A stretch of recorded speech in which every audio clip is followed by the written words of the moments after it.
attack. Sometimes I wanna hit the walls. These boots will walk in the beaten path. Only until the souls wear off. Whoever knew what I have was good enough.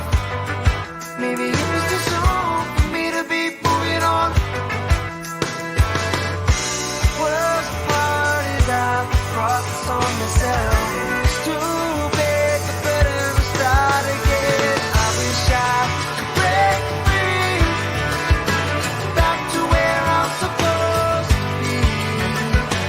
I wish I could break free, back to where I'm supposed to be.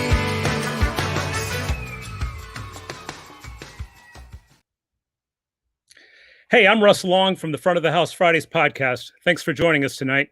A special call out to my friends at the clinic. I wear their shirt with pride. They are doing some amazing work and they are here for us. Check them out at theroadieclinic.com. Front of the House Fridays has been extremely well received, and we decided to expand on it by doing a handful of live streams that provide the same intimate look into a top engineer's workflow while adding the ability for listeners to ask questions. Please take advantage of this and use the comment section of the live stream to ask questions, which we'll be jumping into at the second half of the program. Raising to fame after the release of her platinum-selling Crazy Ex-Girlfriend in 2007, Miranda Lambert is among the most popular and acclaimed singer-songwriters in country music's modern era. She is the most awarded artist in the history of the Academy of Country Music and the most awarded female artist in the history of the Country Music Association. Since 2005, Lambert has released 6 platinum-selling records, and her latest work, released in November of 2016, was named Album of the Year by the ACM. And to top it off, she was CMA's top female vocalist a record 7 times. Needless to say, she is a superstar, and she has sold out arena after arena to prove it. Miranda and her band are known for their fabulous shows, and nearly every concert review makes mention of the stunningly good sound. I feel honored to have the engineers responsible for this sound joining me this evening. Meet front of house engineer Todd Wines and monitor engineer Josh Hughes. Beyond their work with Miranda, both of them have worked with a ton of different artists, and they are at the top of their craft. There's no doubt these guys have a lot of insight into live sound. So before we dig in, I'm going to ask you guys, who's been in Miranda's camp the longest? I started in 2017, and Todd came on a year later. Yeah, Oh, cool. 2018. So Josh, well, since you were there first, tell us a little bit about how you ended up in Miranda's camp. So I started 2017 as a PA tech, just going out for a run. I just finished a run the previous year and started out there, worked my way up, stayed on as a stage tech for the next year into monitor tech. And then in 2019 was got to step up to monitors. Cool. And what about you, Todd? I had been working with other country acts, and the act I had been working with at the time, it was kind of coming to the end of a record cycle, and they weren't at a place that they wanted to continue to retain us. So honestly, like it's a gift that I've been here. I think I count it a blessing. And anyway, I had friends vouch for me and throw my name in the hat. And one day I got a phone call, and I honestly was surprised and dumbfounded, and have been excited ever since.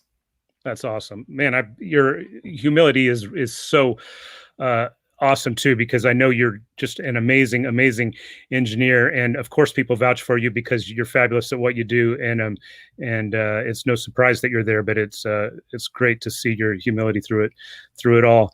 Well, when you guys joined, so you're there relatively close to the same time. Did you revamp the mic selection that she was using, or did you kind of run with what was already there, or how did you approach that whole thing?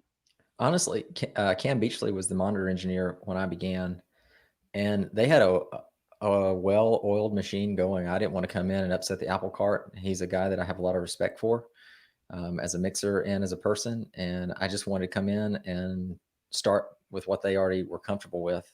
And only as things progressed and we had conversations did we begin saying, "Oh, I want to try this. How do you feel about trying this?" And if it wasn't something that we mutually agreed upon, we'd let it go and we'd go back to what we were what we were doing. And I hope Josh feels the same way. But like, I want our tackling this to be doing it together rather than just one person saying, I want this and this is what we're going to do. Yeah, it's definitely a team approach towards any changes or any conversations. And that one that either one of you are comfortable bringing it to the table. Well, what were there any changes that you ended up making? I mean, can you talk about some of the things that maybe were working but not working quite as well as you had hoped, and how you went about changing them? Let's see. Initially, I think overheads were a thing that I wanted to readdress, and I feel like it's something that I still go around with, and I feel like every player needs that to be addressed differently. Sometimes it's capturing more cymbals, sometimes it's capturing more drums, and it's just trying to find that sweet spot for the music and the player. And I feel like that's probably one of the things that we still kind of go round and round on. We've used a couple of the SE Electronics products at this point. We tried VR 1s or 2s. I can't remember. I think they were the 2s. Yeah, the active ones. And when we were outdoors, like we were both pretty happy with them. But as soon as we went back into arenas, Josh was like, "Man, this ain't working." That bidirectional pattern was hurting him drastically. So we went back to a cardioid condenser and have been using the 4400 A's. We've been digging that. I think we went to the DPA 4099s for toms when you came on. And then we're using an SE8, a pencil condenser over the kick drum. I would say that's probably the biggest add, is that was a channel that wasn't there. But we're using it as a crotch mic, and I think it works great as an overall picture of the drums. It helps with cross stick, which there's plenty of that in country music, and it gives a different flavor to the kick drum when you need it to be able to blend it in, take it out, whatever. Cool. Do you ever have to double mic things because something you need at front of house didn't work on a monitors, or something that the monitor engineer needs doesn't work for you at front of house? Or are you guys able to come to a selection that always works for both of you? When we went through this year, I think we settled on something that would work for both of us, especially that way we didn't have to do anything like that. Especially a big thing we changed to was we ended up using the Universal Audio auxes for our guitar players, and they've fallen in love with them. Oh, nice. And so that's what all the electric guitars are. Yeah. All the electric guitars are using the UAD auxes. Charlie plays Kemper. Charlie's got the Kemper. But he plays mostly acoustic guitar. So on a couple of numbers that he's playing electric on, he's going through a Kemper. But nice. For us, like, because we do some TV, we do award shows, and then going right back into arenas, like trying to keep the sound, trying to keep the feel. Like Alex and Boo, our two guitar players, they want a little bit of feel, but they don't need really loud. They don't need a really loud stage volume, but they want to be able to turn their tube amps up, and like it's the perfect combination because it acts as a power soak as well as emulating the mic and cab. Like, we get what we want, they get what they want, and together we get a reduction in stage volume.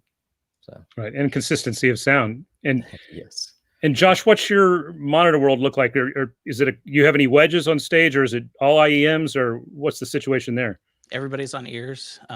We're all on JH Audio, Roxanne's. That was something they were on before I got there. Great sounding ear. It just allows me to hear every little detail of the inputs and fine tune everything to what they need. So they're all on the same model as well. Yeah. Have you had any experience in the past where you've had people on different IEM models and that's made it more of a challenge? Or so this is actually my first monitor mixing gig. Oh wow. Was this one. So starting out so you start out that's best case scenario. Everybody's on the same exact model, so that's great. What about band members? Have you had any changes in members as time has went by, or has it been the same band since you guys both joined the team? We've had it's been pretty much the same band. We've had one player head out, and Charlie has stepped into our acoustic player. But other than that, the band's pretty much been the same since I've been there. And what's the like? She's got a couple of side projects. The Pistol Annie's being one of them. Right? Is that the same band that is her personal band, or is that an entirely different thing, or what's the situation with that? Sometimes it's abbreviated. If Pistol Annie's comes out and does what's happened in the last couple of tours, they'll come out and do like a middle slot in the middle of her set, and so it's usually about 8 songs, and so the band stays up there with Miranda and Angelina and Ashley. But I've only done one tour with them, and it was an abbreviated version of Miranda's band. So, and does she have another side project too, or is it just the one? I hope so. I want to work more. Do they do? I mean, is it almost always both acts involved in the same shows, or there are Pistol Annie shows a lot of times that don't involve Miranda Lambert solo shows? Let's see, I guess it would have been fall of 2018.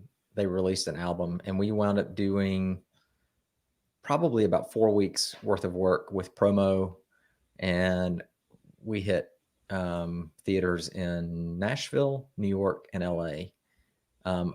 But at the time, Angelina was pregnant.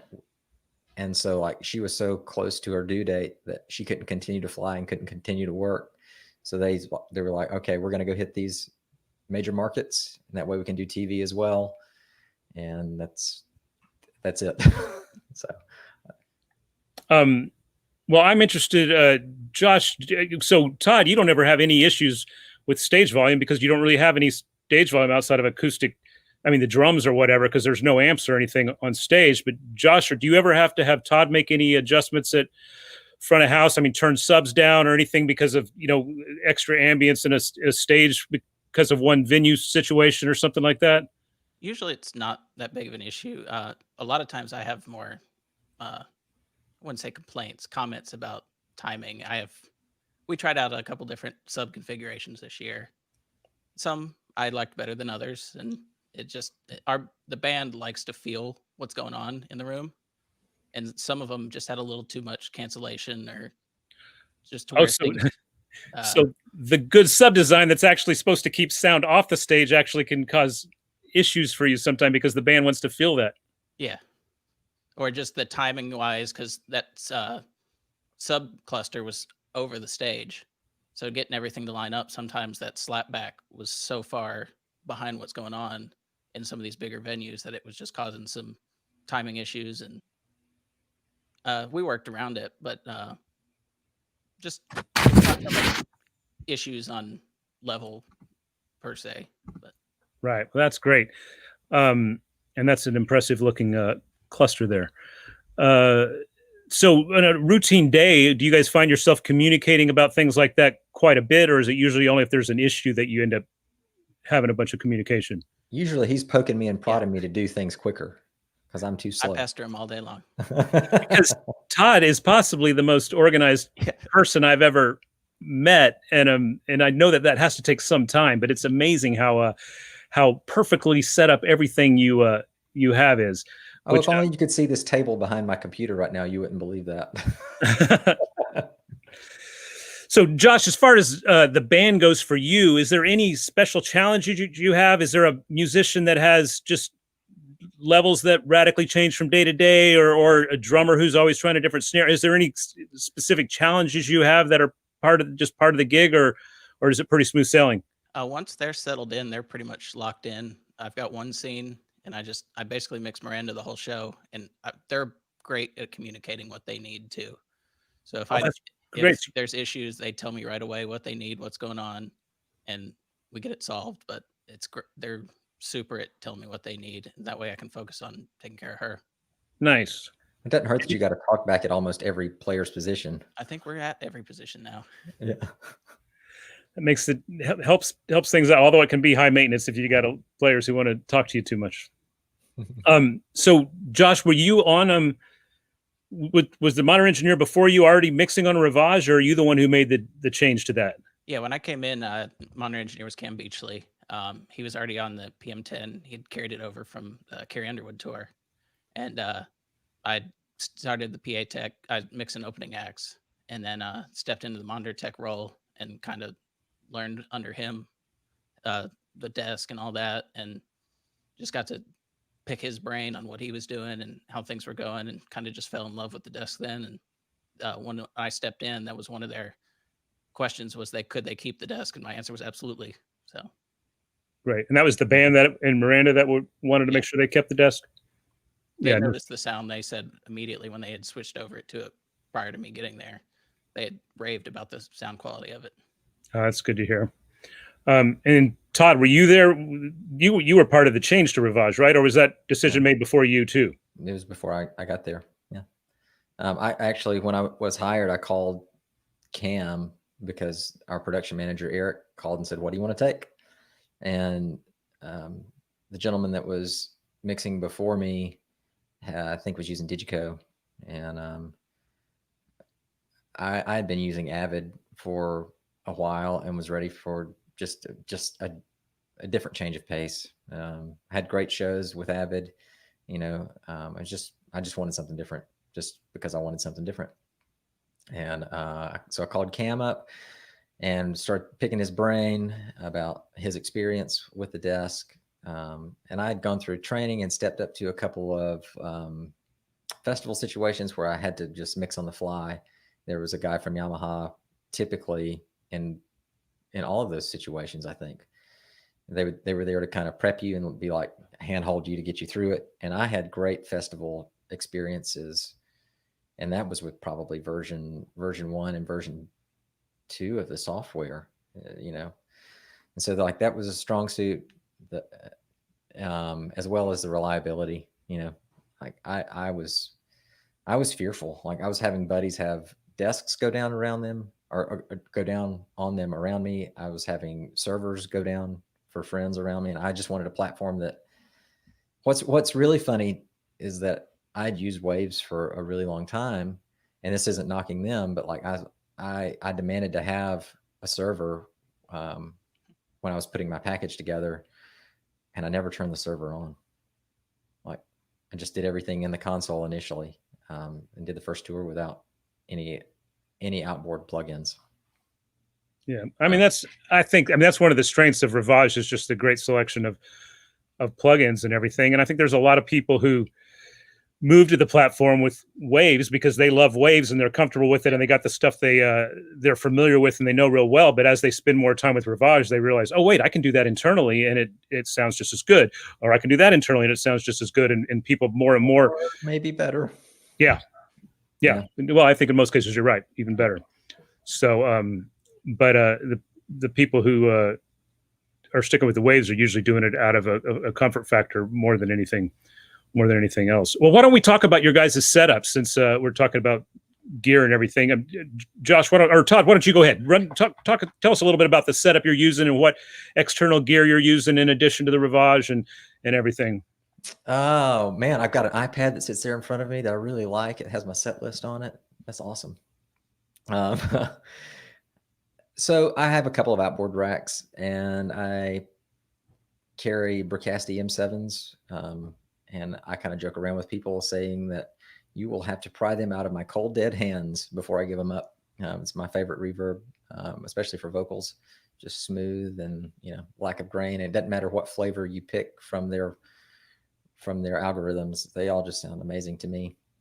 I dove into the UAD Live Rack.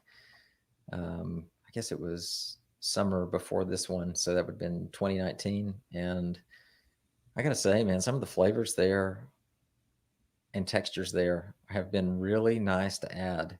It's just more palette. And you brought up the Elysia compressor there.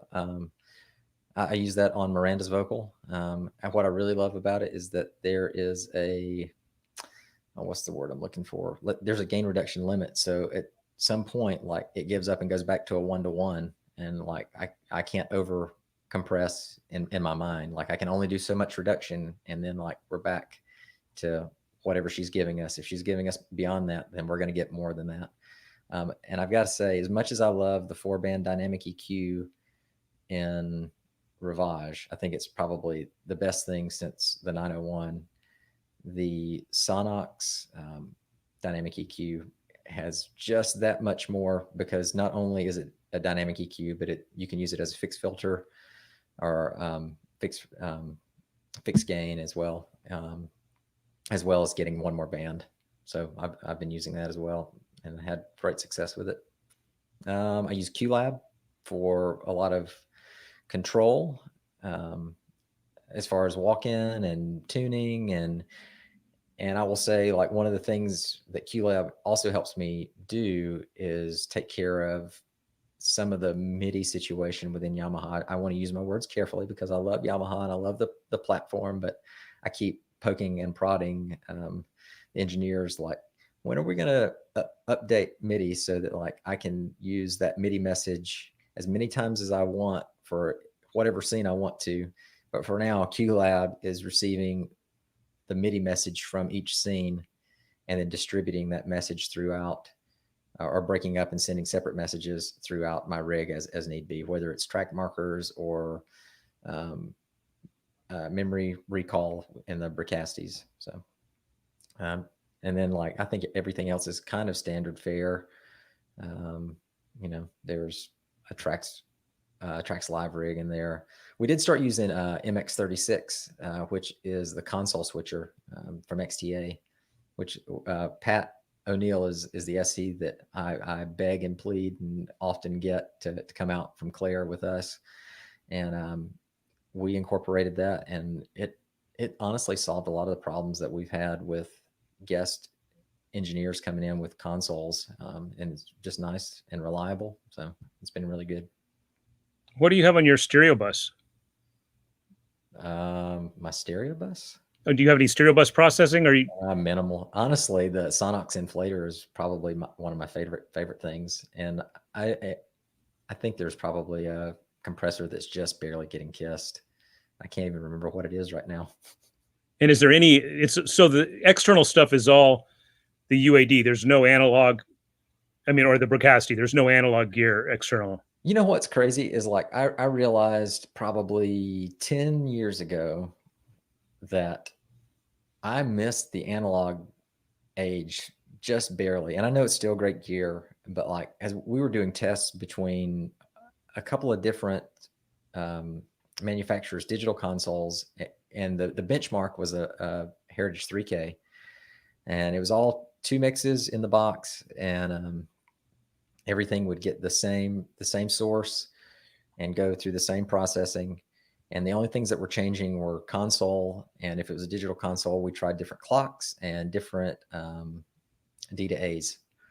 And in that moment, 10 years ago, I realized that I liked the sound of the music that I knew through the digital console better. And I was like, oh, that's right. Every time I step up to a festival desk, which was at that time was an H3K, I was going through the mid band, dipping out like 250 to 300. And I have some great mentors who talk about analog warmth, and they grew up listening to vinyl. I grew up listening to CDs. And I think that's probably a huge difference, and maybe why I approach the sonic signature that I go for the way I do. Interesting. That's really a great analysis. All right. Well, Josh, talk about your setup in Monitor World. Mine's a lot simpler. I've got the console, and that's it. I've got a one-piece outboard for Miranda's mix, but other than that, everything's onboard, using all the onboard processing and plugins. And I've just got that Neve master bus processor across her mix, mainly using Silk and then an SFE section, just depending on the room, to spread things out a little bit, or just change red or blue Silk depending on how reverberant or reflective the room is. Just kind of feeling it out every day. Nice. Are you using it for width as well? Yeah, just barely, just spreading it out just a little bit at the very end. Cool. And then, so what about RPIOs and Silk there? Are you guys sharing head amps, or you each have your own head amps? We each have our own stage rack. There's no way he was going to put up with me. Yeah, we jammed it all into the rack there. I've got 80 channels of inputs, and then I've got 3 output cards. I think I'm at like 48 outputs for mixes. Nice. And talk about the silk with the RPIOs. Are you guys using that a fair amount, or is it more subtle, or not at all, or how do you approach that? I've got it turned on pretty much on everything, and then depending on the input, I'll go harder usually on some more like the acoustic inputs. I tend to notice myself in vocals going a little bit harder on the silk than some of the others, but it's turned on every input. Even talkbacks. Yes, even talkbacks. Even talkbacks. Yeah. Boy, those are some great sounding talkbacks. They are. They really are. And what about you, Todd? I'm the same way. I just turn it on, and kind of my starting setting is usually about 2 o'clock, and I'm happy to start there. And rarely do I have to change anything. The only thing that I find that I'm changing kind of on the daily is I have a scene that I recall, and I wish I could remember which way it was, but Miranda starts off, and I don't know what her normal regimen is as far as warming up and whatnot, but like when she starts the show, she's not quite as open and as warm as maybe she is at about the 4th or 5th song in. And typically, I got to think about it just for a second. I'm so rusty. I start on blue and then switch to red as the show goes on. Am I the other way around? I can't remember, but whatever it is, it's like I just need that extra bit of clarity as we go. So I start blue, yep, and then go to red. And like it's crazy what the difference is. And like I don't know how much an audience would know, but because you print silk, right? If you're multi-tracking, I've needed to have things where it's not on, and so I set up a scene that would turn silk off globally and turn silk back on globally. And when you do that with the band playing, it almost, like for me, it's shocking, you know, the amount of change that it's creating. What vocal mic is she using? Currently we're on the SE V7 wireless capsule. Yeah. And is that a switch? Was she on that before you guys joined, or was that a switch you guys made? That was a mid-run last year, I think. We were in rehearsals. We did it during a rehearsal. And we asked her, hey, we're going to try out this new mic. And we tried it on. And halfway through the first song, she looked over and she's like, we're keeping this. Yeah. And that was nice. Yeah, that SE stuff's really great. Yeah. And it's super affordable too. So like we're able to carry a number of extras so that if we have failures or damage or whatever, like it's no sweat. Yeah. You don't have to freak if somebody drops it or whatever. Absolutely. And she's, you know, when you bring something like that up, she's pretty open to trying out something new, or is that something that you got to wait to the right moment or not do it too often, or how does that all feel? I think for us, like, we're not eager to necessarily change things. We're not always looking for the next best thing. It's only once we're kind of fatigued or have been fighting something that we're like, okay, let's see if there is another solution. I think as long as we communicate with her, she's been well to receive our ideas. And I think the other thing too is like, we're not going to try a bunch of options. Like we're going to try this one thing and see how it goes. And that, you know, so we're not going to overwhelm her or overwhelm ourselves with trying to choose from a slew of options. That's great. So Josh, are you using many plugins, or using mostly channel processing, or how are you dealing with your setup? I've got maybe 10, 15 plugins I'm using, but mostly is the onboard processing on the console. Just mainly it's gain, high pass, low pass, and panning is just getting everything in the right spot, then going in and fine tuning with plugins or EQ and leaning that way.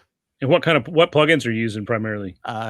My heaviest used ones are probably the 5045 on vocals. That 4-band dynamic EQ is probably my next heaviest used thing, and a few compressors here and there other than that, but that's pretty much it. Nice. So just a real musical, natural sounding mix. I mean, they're just a great kind of rocking. I mean, It's I know great players. country You don't have to do much to them. artist, but it's a rock, a natural rock band too, and it It's both and like they play rocking tunes. They play some like real like honky tonk. I mean, there's even like some Texas swing that makes its way out every now and then. Like those guys play.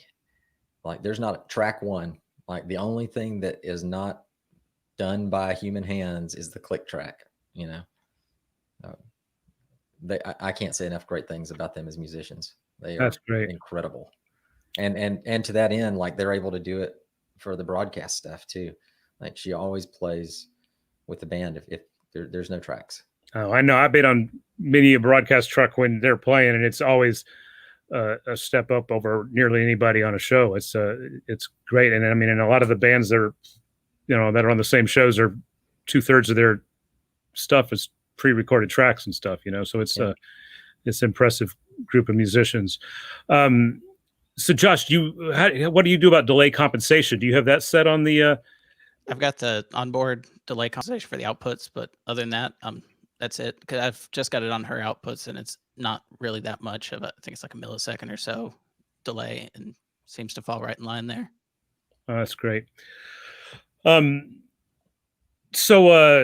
I'm happy to say we've got Chris Leonard joining us tonight from the Signal to Noise podcast, and he is going to feed us some of these audience questions that have been coming in. Chris, what do we got? Yeah, well, while I'm waiting for some questions to come in, so please, if you got questions, please gotta drop in the comments. I'm gonna ask some of my own questions because hey, I got a mic, why not, right? So, Right. Todd, I let's talk more about your QLab setup and your system drive here. So, talk us through what your setup looks like here with your QLab and how you use that for tuning. Wait a second, we got to talk about that little black sled holding up. Yeah, go for it. Both of those displays on one RU are on a one rack space wide rack. Honestly, like I didn't want to have a double wide at front of house because sometimes we go into narrow places, and I was able to draw this little idea that I had up, and one of the guys over at Claire's wood shop built my drawing, and I don't know why, but I still get giddy over putting that thing on my Every day. rack every day. I'm like, come look at this. Isn't this the coolest thing ever? Well, and it's cool in the photo, but I got to say it's far more cool in person. It's just a really impressive little contraption you have there. Yeah, I know it's a simple thing, but like it makes me happy. I know that, and the fact that I can roll around my racks independently if I need to, and still have everything right there in front of me. That's awesome. Well, I mean, functionality is an important thing. So, I mean, it's great. But as far as the QLab portion of it goes, so those two displays, oh boy, we're going to go geeky here. So I have a Sequoia multi-viewer that also does KVM. And so if you're looking at the display on the right, that's my tracks computer in the background and my test and measurement computer in the foreground. And then the display on the left is set up as a touch display only with the test and measurement computer. And that computer is handling Smart, it's handling QLab, it's handling the UAD Live software, and maybe some other things in the background as well. But anyway, so this is kind of like test and measurement setup. So whenever we're going through doing PA tuning, you see the QLab stuff on the left. So the blue and red is Pat's tuning music. He's got a loop. The top two buttons, the top blue and red, are a loop of like, I don't know, maybe 15 minutes worth of music, right? And typically that's his go-to. So like once he's kind of noised everything out and he's ready to set out, he hits go, and he's able to walk around the building and doesn't listen to the same song twice typically. Unlike me, who annoys everybody with pink music or pink noise and play the same song over and over till I'm satisfied with that zone and go on to the next. So yeah, I don't know if that answers everything, but yeah. And so I see you have some SPL meters there. Are you tracking SPL? Yeah. Yeah. Now, I want to know like delivery. Like my philosophy on it is I don't necessarily care about equal SPL along the listening plane. I care more about tonal balance along the listening plane. So like I think I think as humans, we expect it to be louder up front and quieter in the back. But what I really want for the audience, for the ticket buyer, is for them to have the same kind of experience that I'm having tonally. So that's really what we go for. But I do, I think it's just good practice. Like I want to know that everything's calibrated, and that if I'm trusting one microphone against another, that my whole setup I can trust. And if something's misaligned or out of whack, then like I need to fix that before we move on. Otherwise, I can't trust the data. I can't hear you, Chris. Can you guys hear Chris? Audio guy, forget to unmute my mic. Sorry. Do you track SPL like LEQ and stuff like that across the show and keep track of that, or just purely just kind of watch SPLA slow? During the show, I flip over. I get rid of all the extra mics. It's just the one mic that sits on my doghouse. And at that point, there's a SPLA slow and a 10-minute LEQA that's up, and I glance over at it. I want to keep a track of, the further you get into a run, the more fatigued your ears are. Like, things start to shift a little bit, and I just, it's not only to protect me, but again to take care of the audience. Awesome. So we got a question. I'll bring it up here. So Kevin asks, maybe you guys covered this, but are there any choreography they do during rehearsals? For example, some guys won't turn on the monitors unless front of house is on, impact the IMs and so forth. So what this kind of goes back to that monitor front of house relationship. How do you guys balance that out? Go for it, Josh. I'm still reading. Sorry. I'm slow. We work pretty well. We're pretty much in sync when we go through things on at the same time. I usually am up prior to Todd getting ears walked out and everything, but when we go through with inputs, it's both of us at the same time, because they're going to be on together at the end. So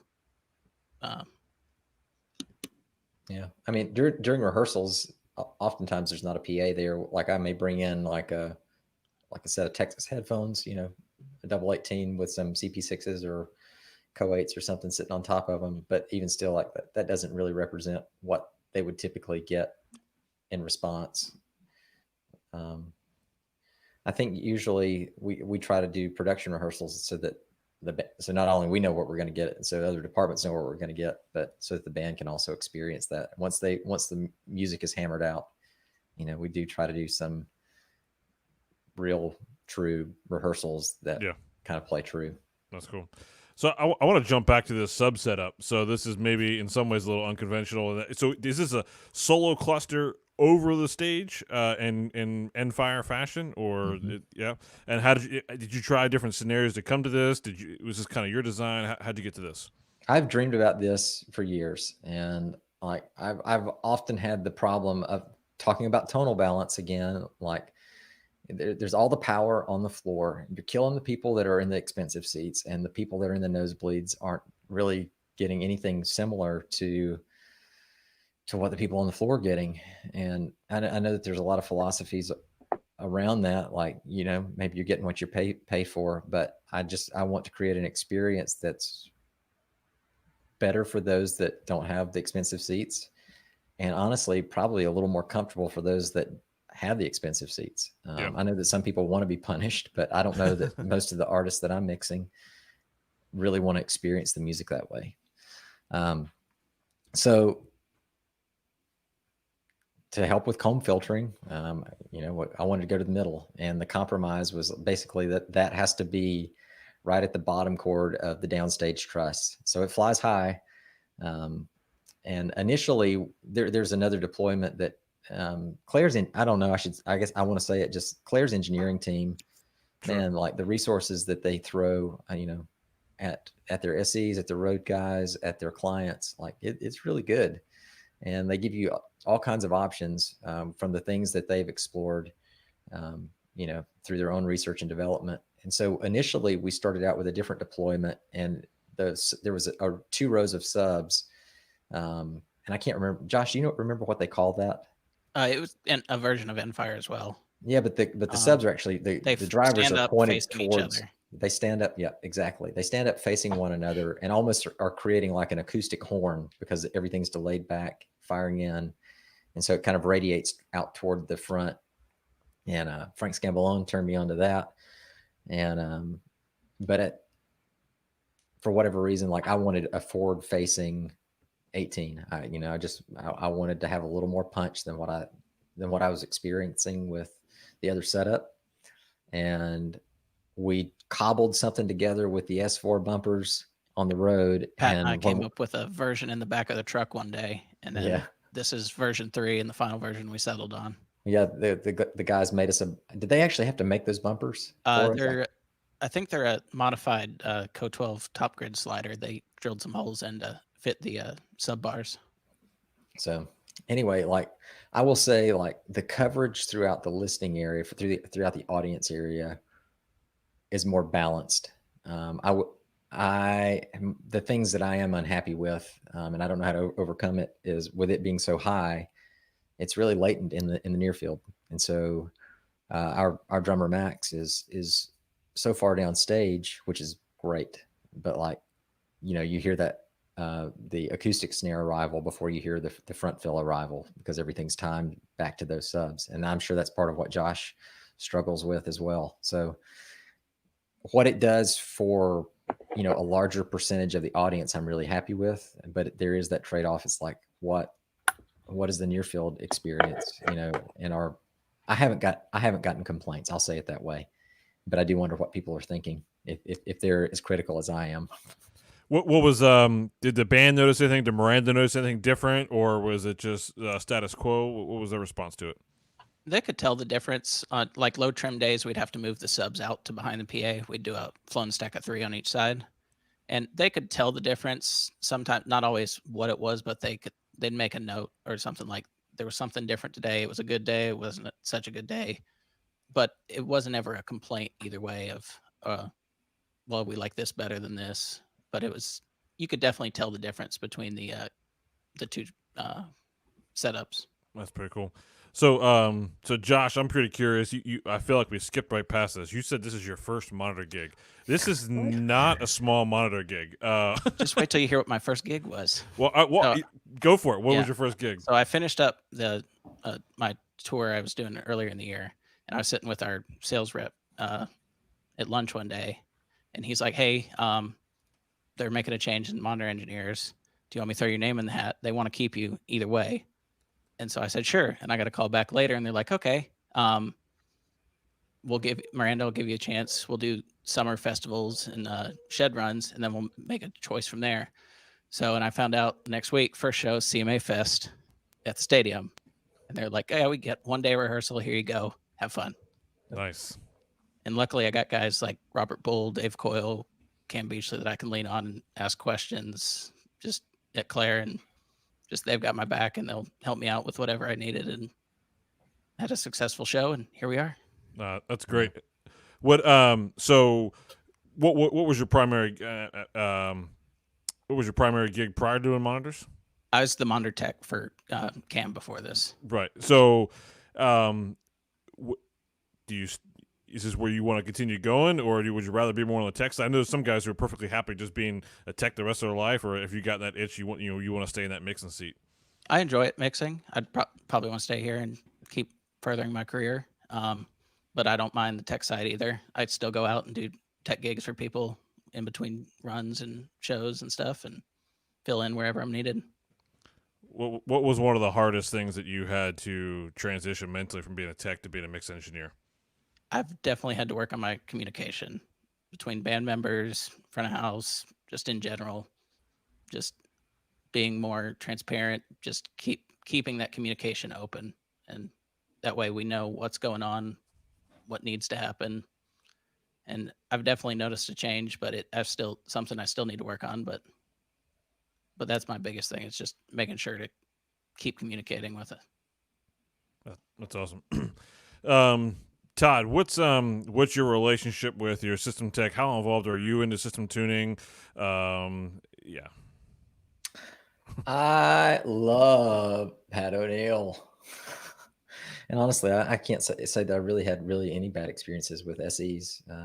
from a number of vendors. I think there's such good training and such hardworking folks out there. Like my last handful of tours where I've had the luxury of an SE, like they've all been really great people, really passionate about the technical side of things and really passionate about delivering great audio. So, but as far as Pat goes, like I would fight for that man. He is a good man, and he's a good friend, and he is one of the best crew chiefs I have ever had the pleasure of like working around. And I love the give and take. Like there's a mutual respect, and that he wants to bring inexperienced guys up, and he does it in a way that is respectful, but also does it in a way that he doesn't put up with the bull. Like he's like, there's no space for this, and he calls them out on laziness, calls them out on things that are disrespectful or rude, and just to not only so that the company looks good, but mainly because he wants them to succeed as people in our field, and just succeed as people. As far as when you get past like the audio side, I guess we should talk about the audio side. He's one of the few guys that I think I really trust at this point to deploy a PA like I want a PA to be deployed. I come from an SE background, did a bunch of SEing, and so I have an opinion whether it's the right one or the wrong one. But again, it's about the audience for me. As much as I want to represent the artist and her vision to her audience. Like I care about people's money. I care about the fact that they want to spend their time and their money to come see the show. And so I want to deliver the best experience we can. And Pat is on board with me for that. So deployment's great. We have a conversation pretty much daily. He runs a calculation and a report, and there's always some smirk with like, here's your numbers, pretty colors, you'll like it. But then usually like he knows the Claire systems so well, like he can, he listens, makes sure that all the components are working, corrects anything that needs to be, taken care of, and then is able to just kind of head off, make sure all of the zones are, roughed in is probably not, it's probably more refined than that, quite honestly. It's better than roughed in, and he's doing it all by ear, and he gives me a hard time for using some of my technology, which I appreciate. He makes sure that I'm listening. And my favorite Pat O'Neill story was probably within the first 2 months, maybe even first month of touring with Miranda. He was walking around and could just see my twitch, like what's going on, and I was, kind of midway through a show, and there was something in the low mids probably bothering me, and I couldn't find it, couldn't dial out whatever it was that was bothering me. And he literally walked over to my chair. I've got one of those awesome stealth chairs, and he grabbed that armrest and pulled me over about 5 feet, like just wheeled me over. He's like, "Are you okay?" And I kind of looked around and listened. I'm like, "Yeah." And sorry for the expletive, but he was like, "All right, mix, motherfucker." Pushed me back. And the rest of the show was great. And like at that point, that established like, okay, I can trust him. And I do. I really do. Like he is my friend, but I trust his technical ability, and I trust his leadership ability. Yeah, I mean that's an important thing. The key word, their relationship, whether it's front house monitor engineer, whether it's front house engineer and system tech. I mean, to know that you have each other's back, and to know that if I say we're good, you just do your thing, or if I say there's an issue, but it's all good, I'm gonna go handle it. That's key. Speaking of delivering that experience. How much interaction do you have with, say, Miranda or some of the other artists you worked with? Do they get printed mixes of yours each night and critique it, or how much do they come out and listen to virtual sound check? What's that relationship and kind of feedback you get? Well, maybe we could stick with Miranda with her show. I don't think she's ever requested a board mix. She hears my board mix in production rehearsals when they're going through lighting cues. And I think that's the only time that I know of, like anytime that anything's ever been asked of, you know, I've invited her to listen to stuff, and she's like, no, we're good. So I'm like, okay. I think, you know, I want to say it as humbly as I can, but I think that, you know, she gets good feedback, and, you know, I work really hard to make sure that feedback is good. But, you know, I think people are happy with with what I'm delivering. That's good. Josh, how about you? What kind of feedback? I mean, so this being your first monitor gig, you know, so I primarily was a monitor guy when I was touring, and that's actually what I thrived off was with this, like, I like the psychology side of being able to get in people's heads and know where they're at by reading their body language and stuff. What was that like, developing a relationship with Miranda and the different artists, and what kind of feedback are you getting off of them each night to know that, you know, you're satisfying what is it they need? Yeah, I talk to her after every show, and it's either good or sometimes we'll sit and talk for a while. But during the show, if she's ignoring me, that's the best thing I got, because if she's paying attention to me, she's not. Something's wrong. So I've learned to just notice her little cues and whatnot for what she's needing, and make adjustments from there, but not to react too quickly. Yeah. But Yeah, if they're calm, yeah. cool, collected, yeah. just not panicking and just take care of what needs to be done, just acknowledge them and go from there. And so Todd, we got another comment for you. So Kevin wants to know, not that you haven't made it, but what do you aspire to do? Whoa. Thanks, Kevin. Man, I got to tell you, I'm doing it.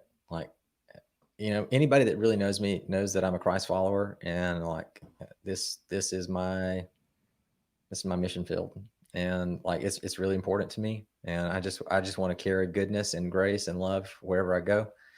I love doing audio. I love that it's a physical job. I love that it's a creative job. I love that I get to put my little, you know, scientific lab coat on when I'm tuning, and I love that I get to, you know, take it off and be artistic when I'm mixing. And, you know, I can't imagine, like, especially now that we're in the middle of this pandemic when we're not working, like I can't imagine not being able to go back to doing this work. Yeah. Like, I love it. I dream about it still, and like trying to find ways just to get back into it, you know. And in the meantime, I'm doing woodworking. It's all good. We're all doing what we got to do to survive. You know, I liked what you had said, and I say it a little bit differently. I like to say it is my passion. Audio is my passion, right? And so it's, you know, that proverbial, like, you know, do what you love, you know, work a day in your life, right? That's kind of what this is all about. So yeah. So Russ, I know we were experiencing a few technical difficulties there, but you're back with us. Yeah, got any more questions for Josh and Todd? Yeah, I'm curious, Josh. What have you been doing to fill your time during this this pandemic? Are you woodworking as well? No, I've been going around. I started doing some Grubhub deliveries, but I've been doing that, playing with tracks at home just to keep honed up. I've got a few local gigs here and there lined up, but other than that, just kind of hanging around the house with the dogs. Well, it's an interesting time. You know, for a while, people were kind of, I think, enjoying the break, but more and more, I'm seeing guys that are just itching to get their hands on new gear or a new console, or, you know, Yamaha just released the PM5, and there's all these guys, whether they're seriously considering it or just wanting to learn about it, they're wanting to get their hands on it just because, well, they haven't been mixing shows and they want to touch a console and push a fader, and it's just such a weird time now. I hope it's safe to say, Josh, but like we got to go do a private, and we won't say when or where or any of that stuff, but like it happened, and it was the sweetest, best, like just to go through a rehearsal with those people that we care so much about, those great musicians, and then actually go do a show. Actually did a load in and a load out. Holy moly, that was good. Got a little sweaty there. Yeah. Yeah, it's funny how I mean, you're going crazy and you're thinking I've been on the road too much and you're missing your family and everything, and then all of a sudden everything changes and now everybody's like, they just want to work, and it's just like the idea of just doing even the gig you would have complained about so much 2 years ago. It's just like, oh, I just wish I was just doing that one really cruddy gig with the bad load in and the no air conditioning and the, you know, whatever. And it's like, it doesn't matter now. People just want to go to work. Man, I did this stagehand gig back at the beginning of July for PRG. They were taping a couple of artists, I think, for one of the drive-in experiences or whatever it was. But I showed up and it was like, just do whatever we need you to do. Okay. And, you know, I was putting up pipe and drape. I was scraping tape off of the floor. I was like schlepping portable HVAC ducting. And every now and then I got to touch an XLR cable. Every now and then I got to put a microphone on stage or, you know, pin something on the deck. And I was like, oh, I love this. So Todd, I think we forgot to cover the most important feature of the Rivage. You want to talk about the most important feature? The M&M holder, of course. Pat's always coming up like, he's like, you good? Cool. I'm going out to concourse. There's so many times, like, he's a burger guy, right? And he'll breeze through catering. I'm going to go get a burger on the concourse. But I would say about 2 out of every 3 shows, he shows up with some M&Ms, and he'll just start laying them across that little rolly tray. I guess it's to hold the producer's desk or whatever. That way you could roll it from side to side. But I think that's a great feature for it. Honestly, Yeah, I think it's something that should be marketed. Yeah, That's great. So there are a couple of questions that have come in. Todd, what? Well, the question is, or you didn't answer those last 2, did you? I don't know. Well, actually, Kevin's on a roll. Here we go. So, do either of you have interest in checking out the PM5 as a replacement for your PM10? That's a great question, and that's the only one we haven't gotten to. Yeah, me definitely. I'm interested to see it in person, get my hands on it. Definitely think it'll be able to handle what I've needs are, especially with having that 3rd screen in there. Because I've got one outboard screen that's usually just an overview or selected channel, and having that onboard screen be helpful along with all the metering on the disc as well. I think it's going to be the tipping point of me knowing whether I'm still youthful or if I become an old man, because I do like having all those knobs to the right side. And I can't get away from the knobs, that motor memory and being able to, without even looking, just your hand going to the right place to touch the right knob. I just love that. I think the other thing too is, like, lengthwise, they're pretty similar in length. So it depends on how Claire outfits their cases. Like, if there's still a really good doghouse, where it's going to position near field monitors for me, because I always have near field monitors up. Whether I almost never listen to headphones anymore. I do all my soloing through that. I've also always got talkbacks coming through that too. I think now I could probably get through the cue system in the desk and figure out a way to do it, but I wind up delaying the mix, which if I'm ever in a theater under a balcony, those things are lifesavers. But I want the talkbacks to be instantaneous, because a lot of times I'll leave myself in there. That way I'll know that mic is on and I need to turn it off. But I've been doing that through, I carry Metric Halo interfaces, and I've been using the Mio console mixer to take the delayed Q mix and the 0 time talkback mix and summing in there, and then return it out to my near fields. Nice. Josh, I've heard this from Todd before, but I want to hear your personal feelings about Wanda. Spend a lot of time there. So it's an Airstream that travels with us everywhere. Miranda carries around with us. They've transformed it into a bar, little hangout after the show. It's just a place for us to chill out after the show, wind down, band and crew only. Just a little family atmosphere afterwards. And it's just a great place, and thankful that she carries it around for us and just gives us that opportunity to just hang out. And I mean, that sounds so awesome to me. You talk about all the great gear or whatever, but it's like, forget all that, man. I want to experience Wanda. Well, we need to make sure that happens at some point, I think. I'm not band or crew. I don't know. So we're about out of time. Any other questions? Todd, Matt Geis wants to know, Todd, why how you stay so good looking. But honestly, I think it's that I don't drink very much. It's not because I get enough sleep. I know that. Like, I have a wife that takes really great care of me. I don't know. Thanks so much, you guys, for taking the time to do this, and it's really helpful. And I know we've had a lot of people that have gotten a whole lot out of it. I'm sorry I had some technical difficulties there for a while, and Chris, thank you so much for making it flow smooth, even when I didn't seem to be able to get on at all. So, and thanks to everybody for listening, and have a great rest of your week. Yeah, make sure you check out Front of the House Fridays podcast. Is what it's all about. It comes out every Friday, and then also the Signal to Noise podcast, all on the Pro Web Podcast Network. Yeah. All right. Okay, guys. See you. Good night. Thanks. Take care.